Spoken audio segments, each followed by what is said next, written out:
Okay, today we're talking about the red tent, women on their periods, and should they be segregated, or should we go ahead and have wild, crazy sex on our periods? We'll be with you in a minute. Oh my gosh, so excited to talk about periods. Hello again, and welcome to Foreplay Radio Sex Therapy. I'm your host, certified sex therapist Laurie Watson, author of Wanting Sex Again, and blogger at Psychology Today and WebMD. And I have with me Dr. Adam Mathews, my co-host, who's a couples therapist, psychotherapist, and president of NCAMFT.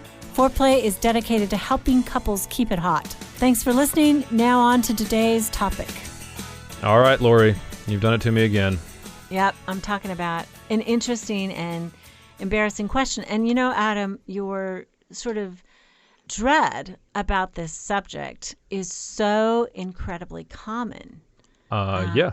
You know, and there are actually sort of 4 reactions that people have, women in particular, have about their periods that I really want to hit. And this is based on the research by Foz. In 2011, it's FAHS, and she wrote about sex during menstruation. And, you know, race, sexual identity, and women's accounts of pleasure and disgust. It was in Feminism and Psychology. And I think, you know, I really wanted to know if my experience matched other women's experience. And what you just kind of like sighed about, I think is really much more common. You know, the issues are that, you know, first of all, there's 4 things that women feel that are negative about having their period and having sex during their period. First, there's discomfort. We're going to go into these.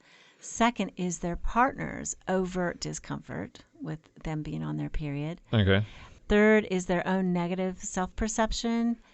And the 4th thing is their effort to try to manage their partner's reaction. Right. So I'm trying to manage You're trying to manage my reaction. But so tell me why my reaction is so that I get super nervous when you start talking about periods and whatnot and things like that. Tell us what that reaction is about. I don't know. You're psych me up. I don't know. Like it's just it's an automatic reaction. Right. Like I don't even know where it comes from necessarily. I just know that it's something that is uncomfortable. It's not, you know, like it's not something I want to sit around a dinner table having a conversation about. It feels fraught with landmines. Like I feel like I could blow it up at any point. Yeah, especially get burned. Right. So, okay, that's great feedback. And hopefully we will discuss why that has happened culturally. I mean, we'd really like this segment to destigmatize sex on your period. Sure. To help raise women's self-esteem about, you know, what they're going through, which is incredibly normal, incredibly natural, and kind of point out some of the benefits of sex when you're on your period. But why do people feel this discomfort? I mean, first of all, culturally, menstruation is hidden. I mean, there's products that say whisper. You know, there's all this sort of talk about... There's products that say whisper? Yeah, that are labeled whisper. You know, it's like, you know, there's this sense of you can be private about this. This will not be seen. There's a huge sense for a woman that she should not identify when she's on her period in any way, right? The things in the trash should be wrapped up very carefully so that it's not seen. I remember, you know, it seems embarrassing to be a kid. I remember like going to the store and having to buy supplies, and it just seemed like the most embarrassing thing in the world if the only clerk was going to be a young male. So there's this embarrassment. I mean, there are many religions, all 3 major religions, Buddhism, Islam, and Christianity, all have times that they sort of say women are untouchable or they're unclean and they should be set aside. So, you know, we come as a people, just the human race, with this sense of something is going wrong, something's bad about this, something's potentially dirty. How does that make you feel as a woman, like about that? Like, what does that bring up for you, that kind of stigma? Well, I think that, you know, as a young girl, I suffered a lot with it. I felt very self-conscious when I was on my period. You know, I remember the first time I got my period and I rode my bike up to see my 2 male buddies.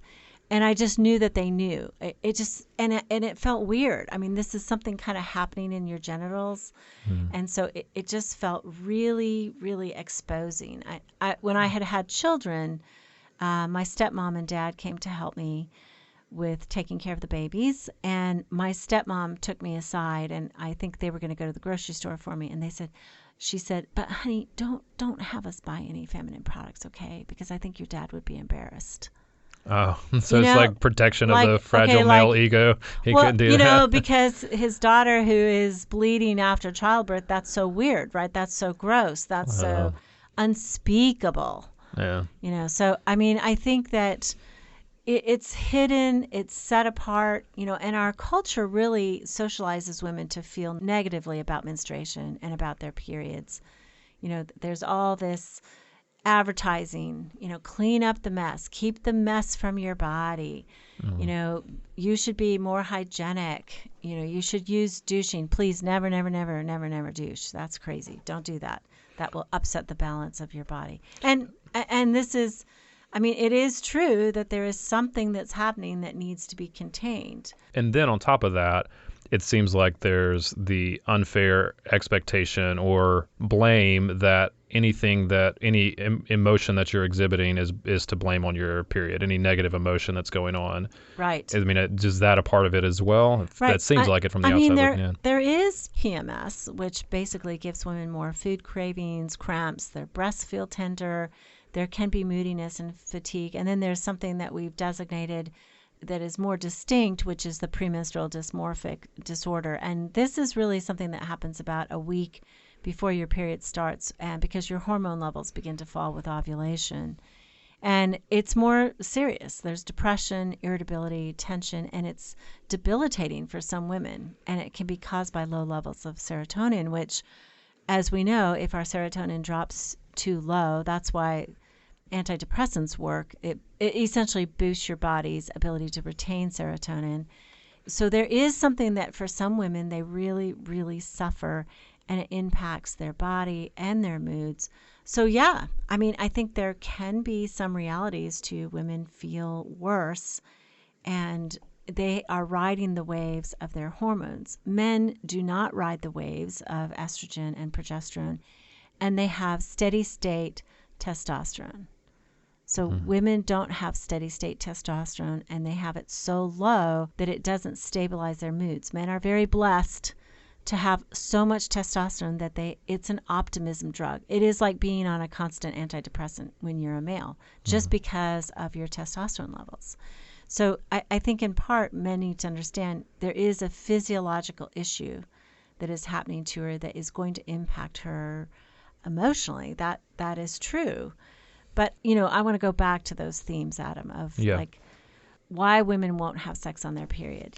First of all, they're like, oh my gosh, the sheets are going to get bloody. They're going to get so messy, and that's somehow or another bad and awful. By the way, you all know, I hope, that hydrogen peroxide gets blood out of anything, like right away. It's perfect. So no problems there. But there is this cultural message to hide menstruation. And I think that, if your partner asks you, hey, do you want to have sex, and you're on your period, most women say that they experience this feeling of, no, I don't. And much of it is about their fear that their partner is going to be just, uncomfortable. Their partner is going to be grossed out by the blood. And I think that that's so sensitive. This private, personal thing is happening, and the thought of your partner going, ew, that's disgusting. Like, my natural body is disgusting. I gotta say, women have semen dripping out of them all day after having sex. They have, there's smells and odors that men bring to the table too. And sex is messy. All sex, if you're on your period or not, it's messy, kids.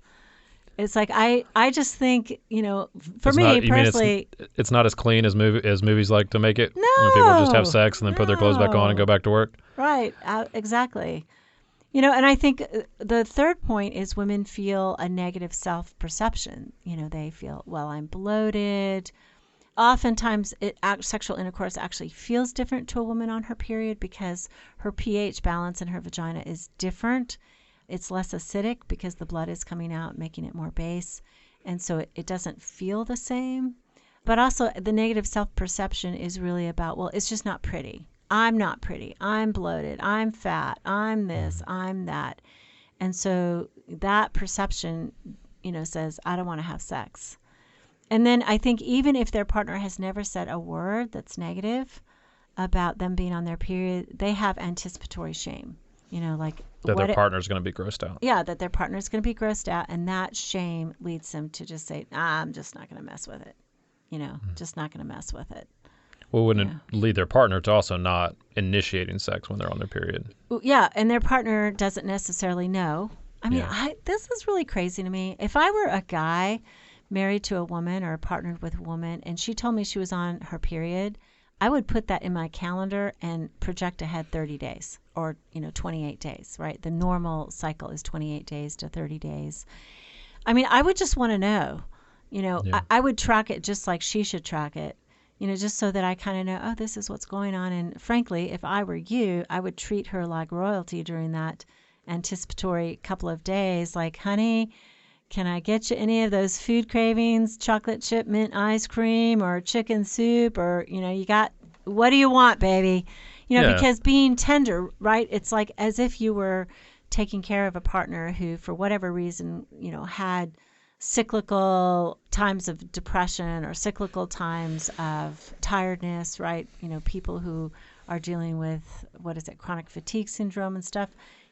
Being a loving partner, like, take care of them, man. But I think, Laurie, though, that it's always a back and forth, and like it is so hard for men to understand what is happening with women's bodies. Yeah. Like even as you're talking about all this, like it's things that I have knowledge of, right? But like there's no way I can say I have any kind of understanding about what that's like. But keeping that in my head, that is all going on, like inside of you, like in your body, is incredibly difficult. Like, and so like not cutting men slack. I'm not saying they shouldn't be sensitive or they shouldn't do what you're saying. Like, but I also just want to acknowledge like there's some level of understanding that I have to reach for. There as a man, I have to have some empathy. I also need my partner to say, this is what it is like for me. Like, and Sure. be able to hear that, which I don't, when you're talking about like, I think the hiddenness of it, breaking that stigma is important, because then it's also this type of conversation that we're having now that gives me more understanding, right? Mm-hmm. It gives me better understanding of what that experience might be like. And I think what you're saying is typical for the male experience. It feels very mysterious, partly because women are hiding it. Yeah. They feel a little bit ashamed of this, that, I won't be as attractive when I'm on my period. All these things will be going on. So they don't talk about it openly. But I also think, we all got smartphones these days.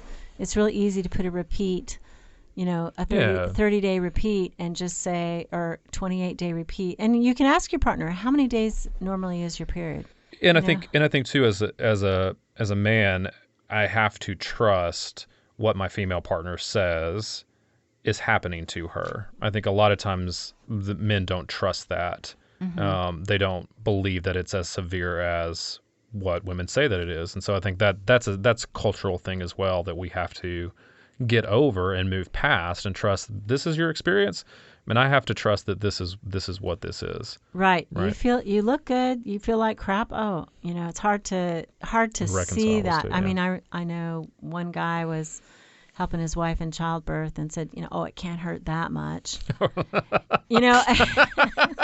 Sorry. Does he still have his testicles, or does she have them in a jar? Is that where exactly are they? Because I feel like they are not attached to his body any longer. Yeah. But it's the same sort of thing with your period. You know, you don't necessarily feel very good, and it's hard. It's mysterious, right? I mean, even for me, I will, true confessions here, I tell everybody to put on a calendar, but I don't think I put it on my own calendar. So I was always a little surprised, like, oh, it's sneaking up on me. And I had, some irregularity, so then it was a little more mysterious. And I didn't have a lot in my own mind of mood changes, so I wasn't tipped off as much. But a lot of women, they know 5 days before their period, they just don't feel like themselves. I think the one thing I did feel, especially when I was younger, was it felt like the world was ending. I mean, very frequently, I would go through this day and nothing felt right. I mean, literally, I would feel like there's nothing to look forward to. The world is ending. Everything is bad. And then I'd start my period and it was like, oh, either that or I'm just on my period, And so, I mean, it's a really different kind of mood thing that you go through, almost just a perspective, right? A shadow over your life is kind of how I experienced it. But we want to talk with you about getting on the same page sexually. And some women in this study that was done, 2 of them, it was a fairly small study, had neutral themes when they answered their questions. And they were kind of like, it's my period, no big deal. They still had sex. They just didn't make a big deal about it. It's like they were practical. Mm-hmm. They put down dark towels. I have to do a little more laundry, no big deal. They were just practical. But what we'd really like women to feel is positive about it, about their own selves, about this process. So let's come back and talk about that in a minute. So we want to remind all of you that we are thankful for the way you've shared the podcast. We continue to grow. It is our greatest honor when you share with a friend the work that we're doing in trying to help people reframe their sexual life in a way that is understandable and not so mysterious, so that they can make positive changes and strengthen their marriages and their partnerships. And I think the last thing we'd like to say is both of us are doing intensives. Our summer schedules are getting filled up. So if you would like to work with us, let us know and call our centers. You can find us at foreplayradiosextherapy.com. And if you like what we're doing and want to help support us, we'd love for you to rate and review us on iTunes. It'd be super helpful for us. So thanks for listening. So we just want to remind you again about our retreat, Love and Sex 360, with Shelley Hummel and Carol Cullens and myself and Adam. We are offering private therapy and lecturing, and you can separate those for different price points. Please come and see us. But we also want to talk now about the positive themes that women have about sex on their period.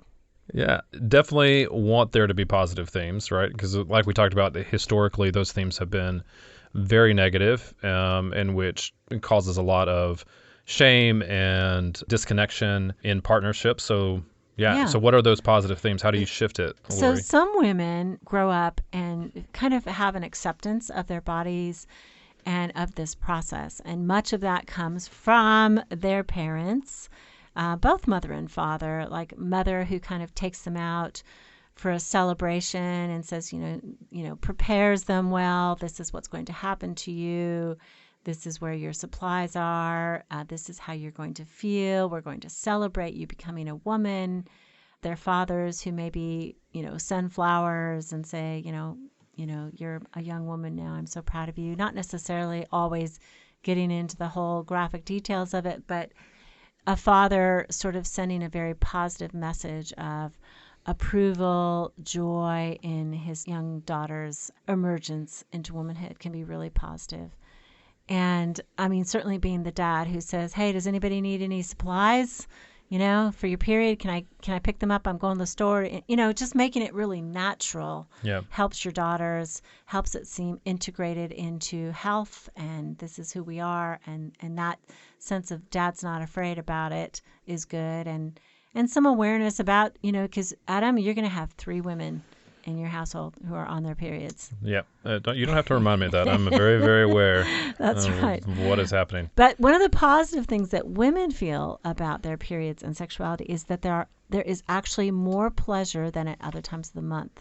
They can have their most intense orgasms. Yeah, what's the reasoning for that? What's the science behind physiologically, we think that it basically has to do with this same sense of bloating. Is women are bloated because their uterus and their cervix get heavier with blood flow. And so when they orgasm, they feel more with the contractions, so it can be more intense. And some women really like sex on their period because it's more lubricated. Yeah. So it feels good to them. The I pH thing doesn't bother them. You appreciate what? I appreciate your hand motions to illustrate what you were talking about there. I wish y'all could have seen those hand motions. It really brought the whole thing to life. I very deeply appreciate that, Laurie. I think, too, women feel better when their partner accepts this as very natural, part of life, part of the human experience, right? I mean, some people have like bathroom hygiene. They do it behind the door shut. Thank you very much. But other people, they're wide open. And, I just think, I think the difficulty with being part animal is that we have bodies. Yeah. Making love, we sweat, our blood pressure raises, our pulse speeds up, it's messy. Some sort of acceptance of the body with joy, really helps us feel better about who we are. And then as we feel better about who we are, we offer more of ourselves with lack of inhibition. So. Yeah, I mean, anything that can take the shame out of it, right? And part of that, the part of reduction of shame is having another person that you care about accept what is going on. And so I can very much see that the more that your partner is just okay with it and just feels like it's natural, it's normal, that a lot of that shame is going to go away. Mm-hmm. Yeah, and the shame is dissipating, we see. Actually, there was a study done in 2009, and young women, college women, a third of them engaged in sex when they were on their periods without any sense of disgust or inhibition. But another third of them exhibited high disgust and would not do that. So they're kind of polarized still, but at least there is some growing body of young women who accept it as natural. And some of that we think is particularly related, as we said, to the mother who transmits a positive attitude. When I was growing up, women my mother's age called it the curse. Oh, you got the curse. I'm like, what a mess. I really always have felt positive about it. I mean, I had cramps and stuff, and I didn't suffer a whole lot, so maybe I was, I'm in the exception, but I mean, it was just no big deal. And I have a male friend, we all gather once a week, and every once in a while I say, oh, I'm on my period, I don't feel very good. And he was like, TMI, TMI. I mean, like, why is that so much why is that information so secret and too much? Did you do any hand motions when you were discussing this with him? Maybe that was what tipped him off with that. I'm just curious. No, I agree with you. It shouldn't be like that. Part of it should not be TMI. Like that should be something you could share, right? I mean, that's just something that's happening. Yeah, that's happening to you. Right? If they said to me, I can take a lot, though. If they said to you what? I was thinking if they said to me, I feel terrible, I'm constipated, I'd be like, oh, okay. Yeah. But I suppose most people wouldn't talk about that either. Probably not. But maybe if they just said, I feel better, I, sprained my back at the gym, or, I mean, so what? Yeah. I have a cold, or I'm sorry, there's like snot all over. I had a doctor recently tell me something about his wife and constipation. He was like, yeah, my wife, she's been eating celery every night, to get rid of constipation, makes her regular. He goes, oh, maybe that's too much information. And I'm like, dude, I'm a sex therapist. There is very little you can say about the body that is going to freak me out. Well, Laurie, before we run out of time, you got some practical tips that I think are really important. Okay, first of all, to remember, you can get pregnant when you're on your period. Some of it, probably depends on the day of your period that you have sex, but sperm can last for quite a while. So don't think it's an automatic birth control time. Yeah. Also, just girlfriend, you got to hear me. You are clean. This blood that comes out is actually clean. There's nothing dirty about it. Basic hygiene, changing your pads, using a tampon, taking regular showers, that's going to keep you clean. Don't worry about having sex when you're on your period as like somehow or another the blood is dirty. It's not. It's fine. Oral sex is still possible on your period. Some guys, Adam just had a look on his face. Some guys totally don't care at all, but you know what? You can use a tampon. That's always possible, or they call it like a menstruation cup. You can use that. That's totally great. Sometimes the missionary position is not as good for her because her cervix is heavier and then lower, and so it can be hit. Okay, you're freaking out over here, Adam. What do you No, I'm not think? freaking. No, I'm not. I honestly am not freaking out. You're reading too much. Maybe I'll use hand motions. This is like to show how excited I am about this conversation. Okay. It's my favorite so far. No, it's good information. I'm going to be more positive, more accepting, even more so. So it's good. I am not freaking out. I promise. And I think in terms of, I did read The Red Tent, which is about the Israelites who in the desert set up a tent for women who were menstruating. And kind of the whole idea that the men thought was that they were set aside because they were unclean. But the women actually, peeled grapes, fanned, bathed, nurtured these women in the red tent. So it was actually this wonderful experience of being cared for. And I would say to us women, when we're on our period, we should set aside rituals of self-care. Yeah. Take time and plan for a massage, during that week. Go ahead and take long baths. Take a little extra rest. Go to bed earlier so that you have, everything that you can to be at your reserves. Think about planning really nutritious meals for yourself. Yeah, and see, I think that's where men can get behind that. That to me makes so much sense for that self-care to be there, and that's what I would put in my phone, like reserving, setting up the massage appointment, making sure to take care of the kids so that she can go to bed early. Like those types of things, I think, are where men a lot of times need to know where they need to step in. And I think that to me is one of the ways of helping support that self-care during that time. I think would be beneficial. And I would say the most important thing for a woman regarding sexuality and her period is lean in to those sexual feelings. Try to be in touch with the fact that actually, like the day before your period is a very peak sexual moment.